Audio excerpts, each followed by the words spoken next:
the design of planned attacks on buildings inside the U.S. and how operatives were directed to carry them out. That is valuable information for those of us who have the responsibility to protect the American people. He told us the operatives had been instructed to ensure that the explosives went off at a point that was high enough to prevent people trapped above from escaping. He gave us information that helped uncover Al-Qaeda cells' efforts to obtain biological weapons. This is Building 7, a 47-story skyscraper that fell on the afternoon of September 11th. The government says that fire brought it down. However, 1,500 architects and engineers concluded it was a controlled demolition. Over 6,000 of my fellow service members have given their lives. And thousands of my fellow first responders are dying. I'm not a conspiracy theorist. I'm a structural engineer. I'm a New York City correction officer. I'm an Air Force pilot. I'm a father who lost his son. We're Americans, and we deserve... I lost my husband. My son. My uncle. My nephew. September 11th, 2001. Most people don't know a third tower fell that day. The government says fire brought it down. The collapse of World Trade Center 7 was primarily due to fires. I, along with 1,400 other architects and engineers, have found the government's conclusion to be physically impossible. Impossible. We need the truth about what happened that day. Go to rememberbuilding7.org. Why it fell, why it matters, and what you can do.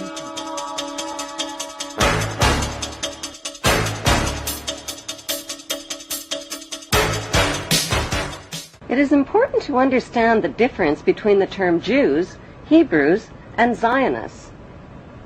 The majority of the world's Jewish population are honest, caring, honorable people who practice Judaism, follow religious tradition, and embrace good moral values.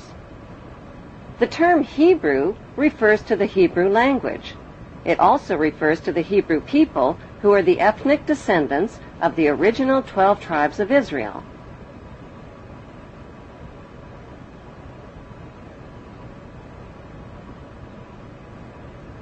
The term Zionist refers to political extremists. Zionists believe that the Hebrews are God's chosen race of people and that the Hebrews have a right to the land of the Muslim Palestinians. Why? Because according to the Bible, God said so.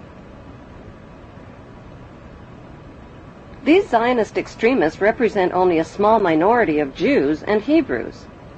Christians who support Israel's theft of Palestinian land are called Christian Zionist extremists. Their goal is to help fulfill the prophecies of the Bible story. Countless millions of Americans are reading a series of novels called Left Behind. They're topping bestseller lists all over the country, and they're being made into movies. They chronicle apocalyptic times. The setting is the 21st century, complete with warplanes and TV correspondence. This is Buck Williams reporting live from Israel. I am standing in the middle of an all-out attack. But the plot is ripped from the pages of the Bible, so it all winds up here in Israel, where according to the book of Revelations, the final battle in the history of the future will be fought on this ancient battleground in northern Israel called Armageddon. It will follow 7 years of tribulation during which the earth will be shaken by such disasters that previous human history will seem like a day in the country.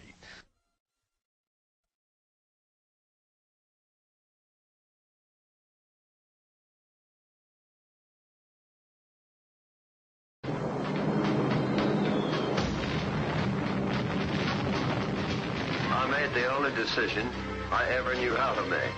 I did what I thought was right. 50 years ago, the United States dropped the atomic bomb on Japan. To this day, Americans know very little about how that decision was reached. The idea that the United States committed these and other horrific crimes against humanity and participated in the 9/11 incineration of thousands of its own citizens is too frightening a thought for many to consider. But even more frightening are the consequences of denial.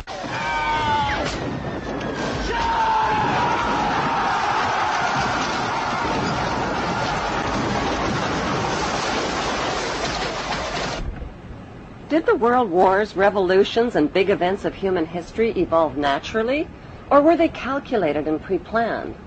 If they were pre-planned, who planned them, and what are they planning for the future of humanity?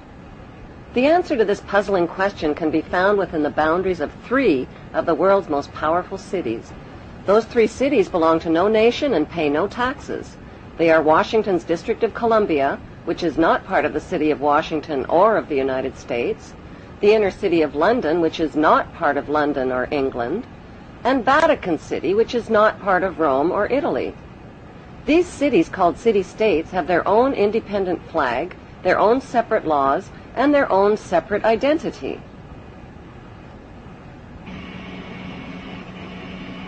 Vatican City is in fact a state, the smallest principality in the world.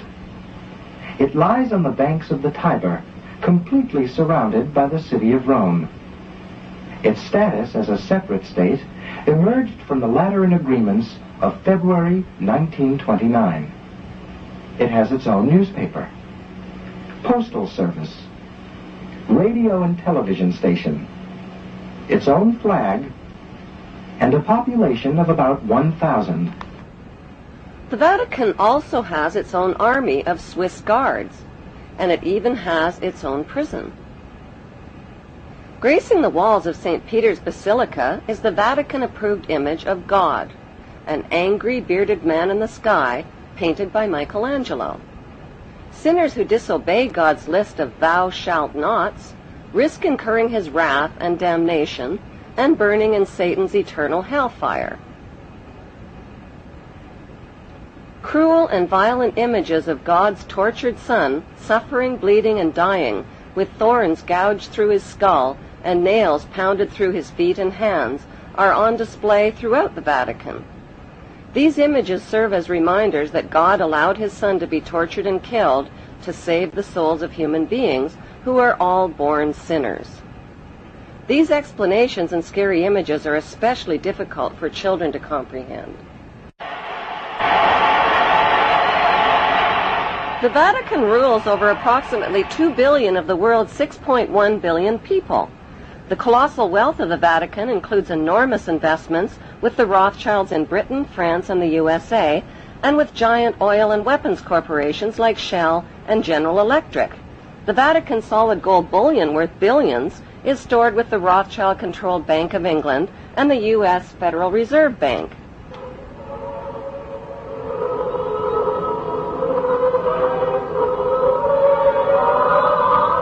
The Catholic Church is the biggest financial power, wealth accumulator, and property owner in existence, possessing more material wealth than any bank, corporation, giant trust, or government anywhere on the globe.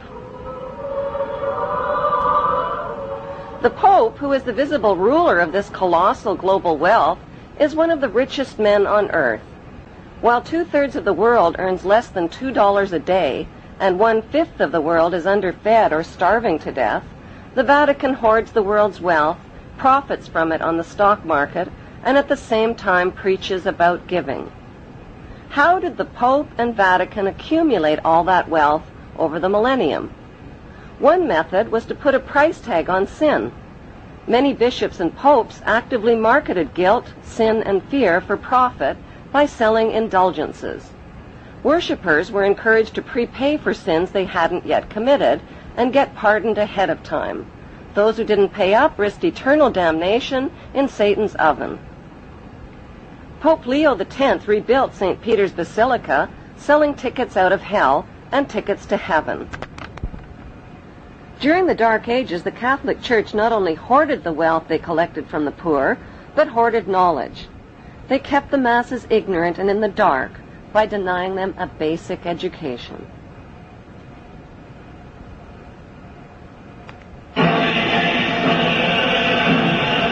More than 60,000 armed Christians were on their way to reclaim Jerusalem from the infidel.